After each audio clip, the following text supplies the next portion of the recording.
Assalamu alaikum wa rahmatullahi wa barakatuh. Kwanza tunawashukuru sana vijana wetu waliotupa maneno mazuri kabisa, maneno yenye thamani kubwa kabisa hapa duniani na kesho akhira. Tunawaombea vijana hawa, Mwenyezi Mungu azidi kuwazidishia ilmu na awape subra na uvumilivu katika jitihada zao za kuitafuta elimu, na Mwenyezi Mungu ajalie tena watukumbuke, waje watupe zaidi ya haya.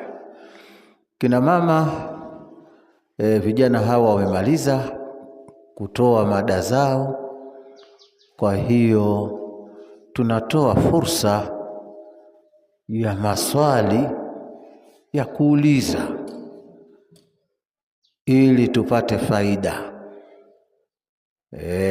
Ni ruksa kwa sababu tuko ndani ya elimu hapa, tuko kwenye ilmu ya kisheria.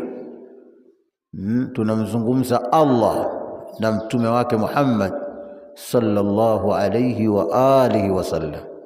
Kwa hiyo mwenye swali lake anaweza kaliandika, alafu inshallah yataletwa hapa mbele, basi yatasomwa. Kwa hiyo fursa ni kwenu kina mama, bila kupoteza muda, kwa sababu muda wenyewe wa magharibi ndio huo.